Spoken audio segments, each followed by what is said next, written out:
gandingannya karo yakin. Hul yakin. Kalau kita tidak hul yakin dengan apa yang kita doakan, tidak bakal terwujud doa itu. Orang Jawa dulu kalau menyembah Tuhan itu harus seperti ini. Ini sebetulnya yang benar itu begini. Begini sebenarnya. Cekelen atimu, tutupen kupingmu. Nyapa kok dicekel atimu? Ben aja mloya-mlayu. Lek mloya-mlayu dongamu ora bakal teko. Sakderenge nglajengaken mirsani video sakjangkepipun, kula aturi kapurih nutul tombol subscribe supados boten ketinggalan video salajengipun. Kagem kemanfaatan video menika, monggo dipun like, komen, lan ugi share. Mugi panjenengan sedaya pinaringan seger waras, bejo donya bejo akhirat, rahayu rahayu rahayu sagung dumadi.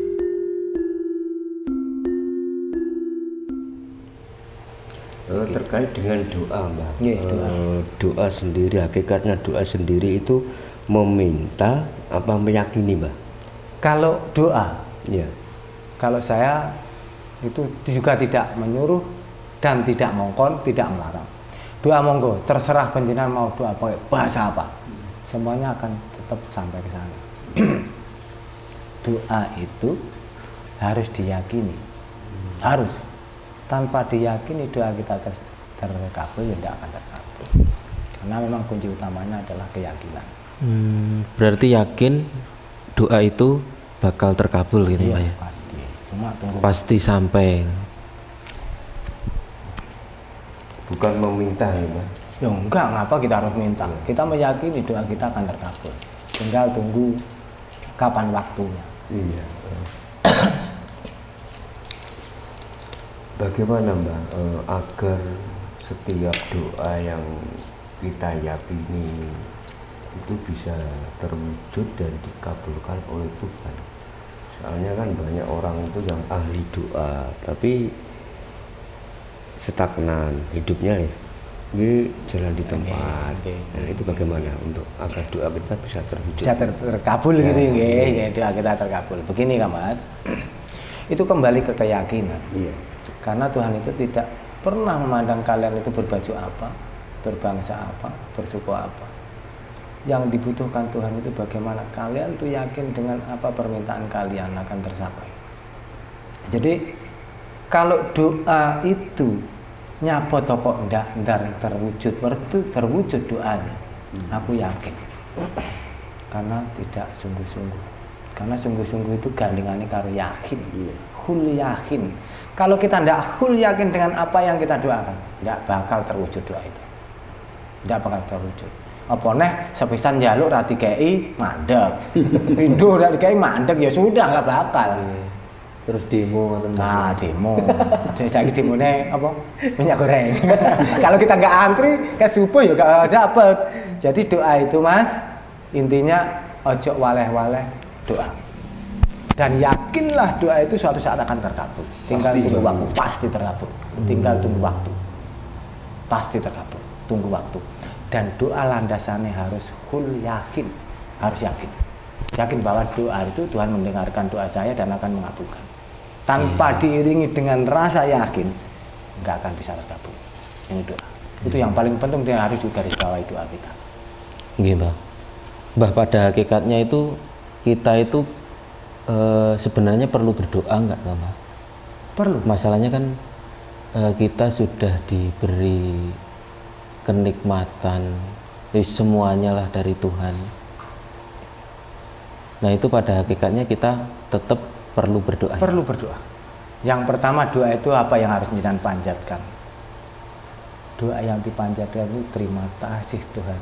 Oh, wujud syukur, Mbak. Wujud syukur. Jadi terima kasih Tuhan. Jadi apa yang pernah selama ini kita nikmati itu diterima kasih dulu. Ada kurang lebihnya kita meyakini, kita selalu berdoa akan ditambahi dan dikabulkan. Jadi kalau masalah doa sebenarnya nggak usah harus pakai bahasa Inggris, bahasa Jerman, bahasa Arab, nggak usah. Sesuai apa yang jenengan pahami doa itu sendiri. Jenengan bahasa Jawa paseh, karena notabene orang Jawa bahasa Inggris nomor 5. Karena bahasa Inggris kita yang jelas tidak paseh. Artinya mbuh piye aku ora paham. Jadi kalau saya sendiri gitu Mbah, kadang-kadang itu merasa malu mau berdoa, Mbah. Masalahnya juga itu tadi, wis diparingi sembarang kalir, tinggal menikmati, wis nrimo apa jare Gusti. Lha niku kadang nggih ada perasaan malu mau berdoa. Wajar. Sebagai orang Jawa yang mempunyai rasa malu tinggi itu wajar, karena memang itulah aslinya wong Jawa yang mempunyai rasa malu. Orang kalau sudah kehilangan rasa malu, waduh, wis enggak karu-karuan. Syukur panjenengan masih punya rasa malu. Malu dengan Sang Pencipta. Maling bagaimanapun Tuhan itu tetap akan mengabulkan doa kita. Tetap, tinggal tunggu waktu kapan. Pasti akan mengabulkan. Tunggu waktu. Yang penting yakin dan yakin bahwa doa kita akan terkabul. Jangan pernah malu, karena Tuhan membuka pintu seluas-luasnya bagi umatnya untuk selalu berdoa. Tuhan akan mengabulkan. Lek ra teko saiki ya sesuk, ra teko sesuk iso ben. Diyakini saja. Yakin. Nggih, karena notabene sekarang kan harus antri. Apapun itu. Sama doa kita juga harus ngantri. Sama. Nah, itu apa tergantung apa ya? Perilaku kita juga ya, Mbak ya? Ya jelas. Jelas Kang Mas. Tuhan pasti akan menilai apa yang kita lakukan sehari-hari. Kan yang perlu kita ingat dan garis bawahi, hidup itu harus pakai perantara. Ini yang harus digarisbawahi. Orang hidup itu nggak bisa nggak pakai perantara. Sedangkan Nabi Muhammad dulu dipanggil ke Sabtuju, perantaranya siapa? Jibril. Gitu. Jadi orang hidup itu jangan lupa harus pakai perantara. Kalau nggak pakai perantara, nonsen bisa hidup. Jadi kalau ingin kita maju, kita harus pakai perantara. Ya bertawasul gitu ya, Mbak ya. Ya jelas gitu. Jelas. Kalau orang Jawa dulu juga begitu ya. Sama. Jadi apa? Dengan lantaran leluhur ya, Mbak ya. Nggih, jelas itu. Nggih. Nah, kadang-kadang banyak orang iki sirik musyrik neng danyangan. Dia itu nggak tahu danyang itu apa ya. Danyang itu sebenarnya kan dahyang. Yang nggih, dahyang yang katakanlah babat desa itu. Dan itu kan ibaratnya kan leluhur kita. Jadi dibilang musyrik, seandainya kirim terus biyen iku nang Slametan, nang gone Sentono, nang gone Danyangan, itu enggak, bagi saya enggak musyrik, enggak. Karena kita wujud syukur dan mengenang beliau yang sudah jerih payah babat desa seperti ini dan menjadikan desa kita seperti ini jadinya. Itu wujud syukur kita. Itu kalau sekarang udah dibilang musyrik, syirik, bahkan kan banyak juga tuh Mbah yang misalnya beribadah tekun, bersyukur, tapi hanya kepada Tuhan, tapi dengan sesamanya mengabaikan. Niku kalau saya ya hal yang kurang pas, bukan keliru ya, kurang pas. Karena kita hidup yang perlu digarisbawahi adalah perantara. Kalau dengan Tuhan langsung ya nggak mungkin bisa, Mas. Perantaranya apa ya? Doa. Gusti, saya minta uang 1 truk, ya nggak mungkin jatuh. Nggak ada, harus pakai perantara. Harus pakai perantara. Perantara ini doa. Doanya mau Gusti Allah ngokon panjenengan ke sini. Nah, itu perantaranya gitu. Jadi Tuhan, kalau kita mau berhubungan dengan Tuhan, itu harus pakai perantara. Itu yang harus digarisbawahi. Jadi nggak bisa kita, Tuhan saya minta truk datang, nggak mungkin datang lewati dealer Mitsubishi apa-apa, bolah apa gitu. Nah niku. Jadi hidup itu sebenarnya simple Kang Mas, simple. Kalau kita sudah mengerti tentang kehidupan, itu simple, sangat simple. Yang terpenting bagaimana kita berbuat baik kepada sesama. Niku intinya. Kehidupan. Kunci kehidupan itu. Walaupun itu kita menanam padi, yakinlah tumbuhan lain, rumput lain pasti ikut tumbuh. Benar nggak? Ini kehidupan. Jadi kita sudah berbuat baik, ada saja yang nyengklek kembung, nyengklek kokor. Itulah kehidupan. Kalau kehidupan dibuat sama, keliru Mas kabeh. Semuanya akan keliru. Jadi dibuat beda itu apa? Lek wis beda, awakmu kan ngerti iki lah nang iki beda. Kalau misalnya menanam padi ya harus tinggal perawatannya, Mbak ya. Tinggal perawatannya. Kalau kita sudah dirawat, ya tumbuhnya suka teki gimana. Enggak, memang seperti itu. Yakinlah kalian menanam padi, rumput lain pasti ikut tumbuh. kalau kita nggak merawat. Sedang kita rawat aja kita masih ada kecolongan kanan kiri, itu sudah terbiasa. Ning ya jo kapok namanya kehidupan. Karena sukses itu perlu proses. Oh nggih. Nggih. Ini loh yang jadi hal-hal sepele seperti ini banyak orang yang mengabaikan. Banyak orang mengabaikan, apalagi anak-anak yang sekarang ini yang kita itu notabene dididik dengan bangsa barat yang notabene wis hayu jadi kadang lupa dengan asal Nggih, dari kecil sudah dicekoki Mbah ya, budaya-budaya yang notabene kurang luar. Nah ini jadi aku berharap penonton di luar sana dengan channel yang ada di sini mudah-mudahan bisa tercerahkan semuanya, bisa kembali menjunjung tinggi harkat martabat suku Jawa ini, bisa mendunia. Ini yang aku harapkan dari Mbah ngapunten, tadi panjenengan menyampaikan danyang Mbah ya. Danyang itu sebenarnya manusia juga. Manusia. Jadi yang babat awal dengan danyang itu sama saja. Iya, sama. Jadi danyang itu sebenarnya yang membabat ini.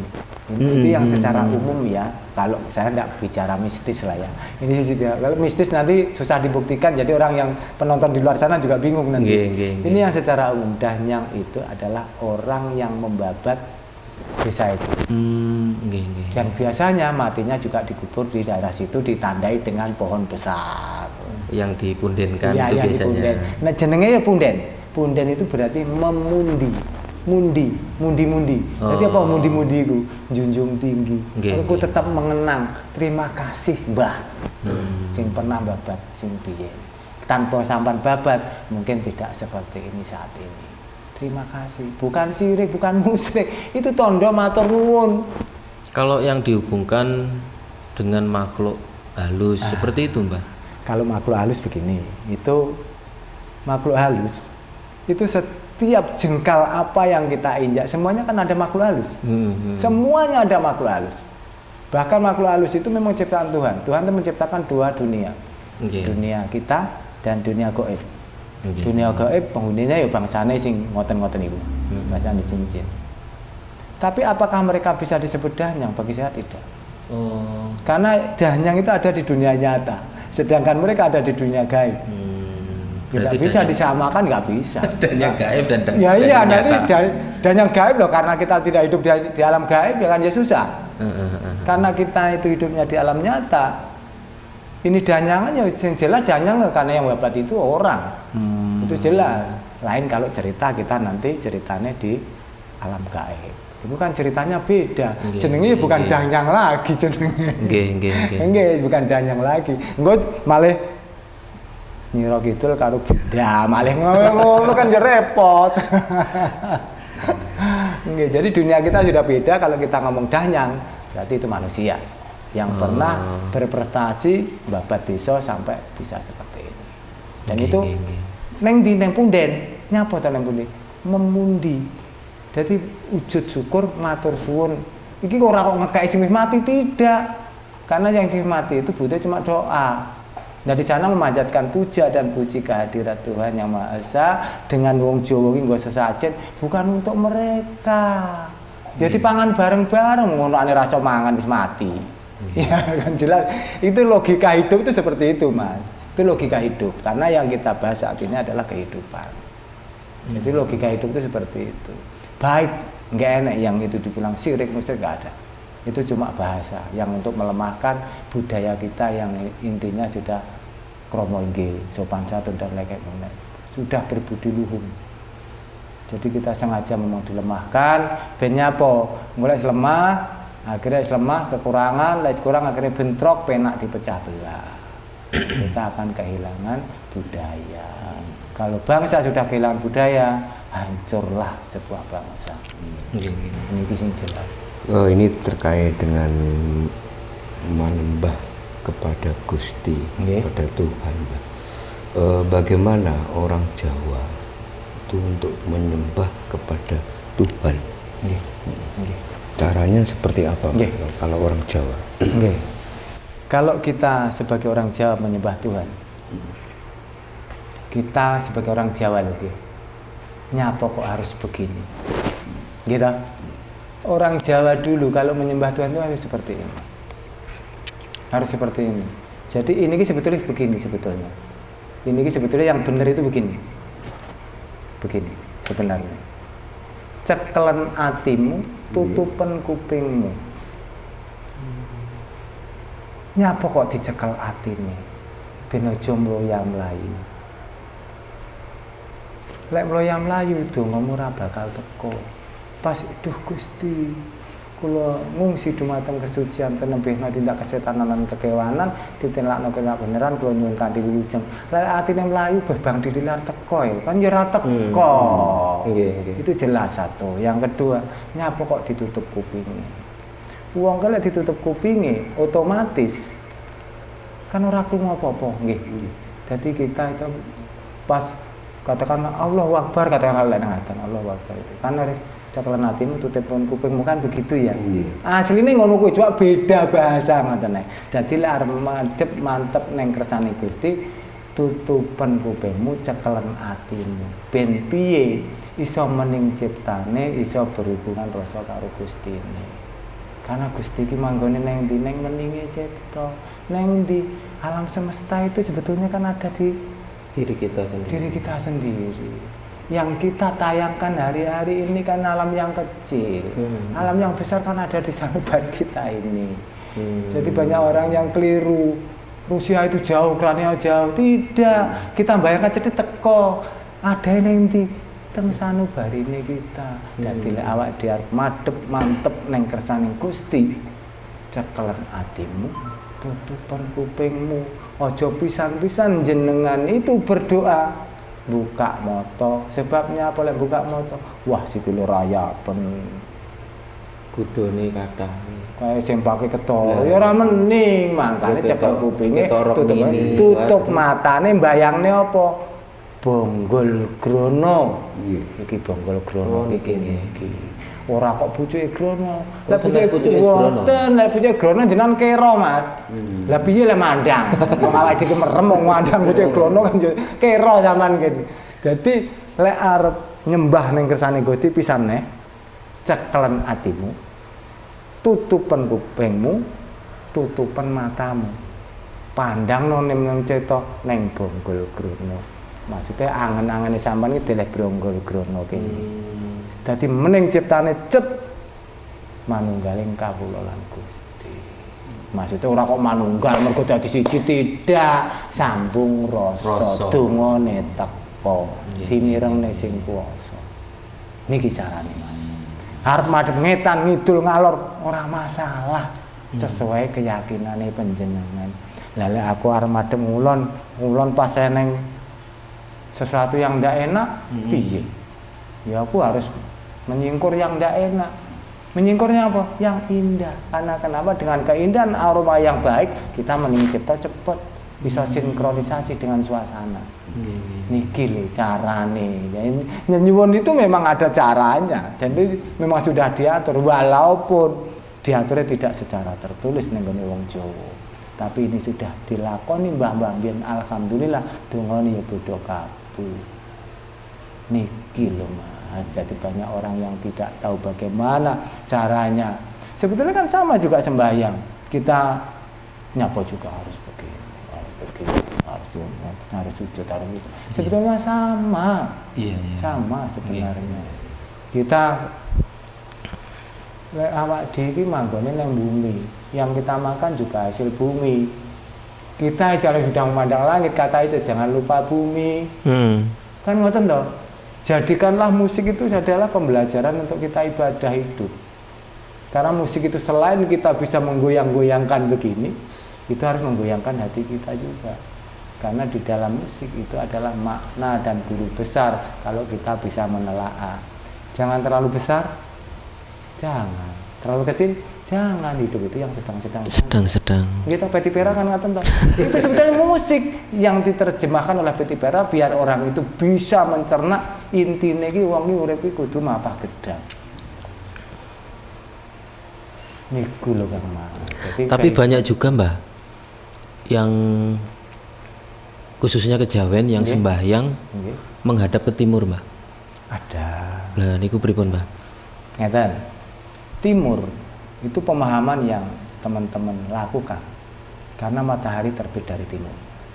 Jadi itu diyakini oleh teman-teman kita itu adalah awal kehidupan. Oh, nggih. Awal kehidupan. Jadi karena kehidupan itu muncul matahari dari timur, dia menyembahnya ke timur. Tidak masalah. Tidak masalah. Tujuannya pun juga ke Tuhan. Cuma jalannya yang berbeda. Iya. Tuhan itu cuma satu, tidak ada duanya. Jadi apapun medianya, apapun jalannya itu tetap minta kepada Tuhan.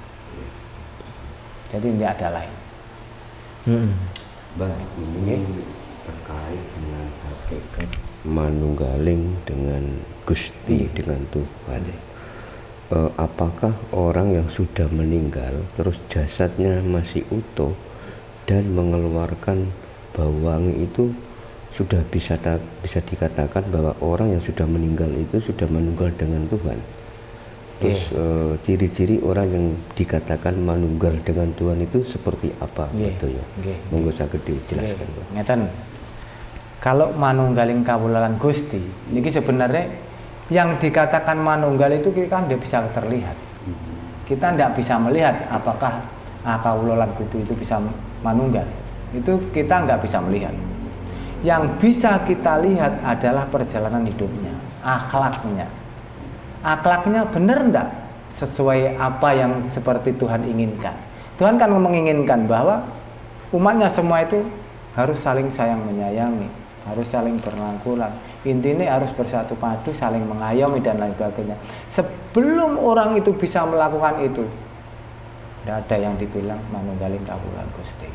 Karena yang bisa manunggaling kawulalan Gusti itu tidak bisa akan kita lihat dengan siapapun, mata telanjang, telensa dan lain-lain tidak bisa. Karena itu namanya goib. Goib itu nggak bisa dilihat dengan apapun. Jadi yang kita lihat secara nyata, logik itu adalah tingkah lakunya manusia itu sendiri. Kalau soal mayat yang masih utuh dan mengeluarkan wangi, apakah dia manunggaling kawula dan Gusti? Saya bilang tidak. Itu tidak ada hubungannya dengan manunggaling kawula Gusti. Karena manunggaling kawula Gusti itu diwejawantahkan dengan bagaimana orang itu melakukan diri dan meletakkan dirinya sendiri sesuai dengan keinginan Tuhan. Apa keinginan Tuhan? Kalian harus berbagi dan berbuat baik kepada sesama. Ini yang harus kita lihat. Kalau orang bilang aku wis manunggal kalau Gusti, kita bisa bagaimana membuktikannya tanpa kalian itu bisa berbuat baik. Jadi kalau manunggaling kawulalan Gusti itu yang dimanunggalkan adalah doa. Jadi doa tersampai, doa diterima dan dikabulkan, itu manunggaling kawulalan Gusti. Kalau masih jasad masih utuh, itu adalah ada keajaiban Tuhan. Jadi bukan karena manunggaling kawulalan Gusti, tapi bukan, itu adalah keajaiban Tuhan. Namanya manusia kan juga berbeda-beda. Kadang daya tahan tubuhnya mungkin bisa lama, ada yang cepat dan sebagainya. Jadi kalau saya manunggaling kawula Gusti itu bisa dilihat dari perilakunya sehari-hari. Itu bisa dikatakan kalau memang itu sesuai dengan kehendak Tuhan. Kehendak Tuhan kan cuma satu, bagaimana kamu bisa berbuat baik kepada sesama. Kalau itu tidak bisa berbuat baik kepada sesama, siapa bilang kamu manunggaling kawula Gusti? Boten. Kawulalan Gusti itu cuma biasa. Jadi yang tahu biarlah kita sendiri sama Tuhan. Pribadi sendiri ya, Mbak ya.